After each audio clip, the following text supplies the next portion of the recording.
Have you ever been driving in your car, listening to the radio, and just wondered, how does that song, that voice, travel miles and miles through thin air and land perfectly in your speakers?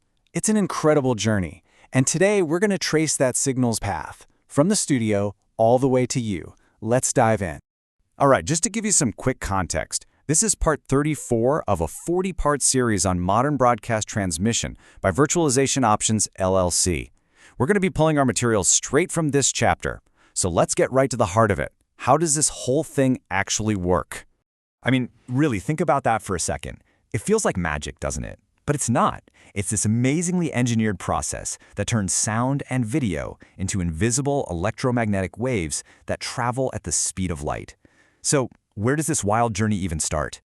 Well, it all begins in a studio. A voice, a song, a TV show. That's all just raw information.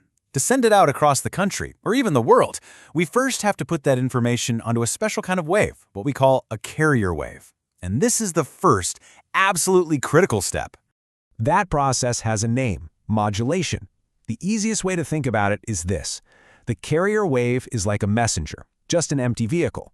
Modulation is the act of putting the specific message, the song, the voice, onto that messenger. It's literally how we give the signal its voice. Now, you've definitely heard of the two classic ways to do this, AM and FM.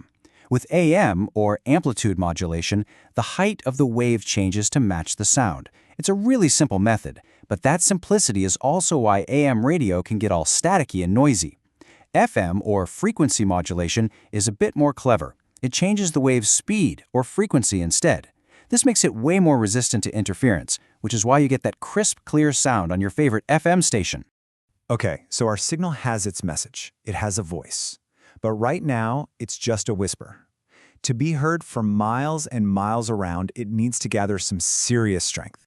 And this is where the power amplifier, or PA, steps in. If modulation gave the signal a voice, the power amplifier is what gives it the muscle to shout that message across entire cities and landscapes. And wow, has the technology for this changed? We went from these enormous, hot, and super inefficient vacuum tubes, we're talking dangerously high voltages and tons of wasted heat, to these sleek, modern, solid-state amplifiers. They're tiny in comparison, incredibly efficient, and much, much safer. They even allow for these cool modular designs where you can just pop out a broken part and pop in a new one without shutting the whole thing down. So, how much more efficient are we talking? Well, get this, a case study looked at a station that made the switch from old tubes to modern solid-state tech, and they saw their annual energy costs drop by a staggering 42%. That is a huge deal, not just for the station's bottom line, but for energy consumption overall. All right, our signal is now encoded with a message, and it's been powerfully amplified. It is ready for the final launch. And to get it out into the airwaves for everyone to hear, we need a very special kind of megaphone, the antenna. And how that antenna is designed is totally crucial. For AM radio, which uses lower frequencies, the entire tower can act as the antenna.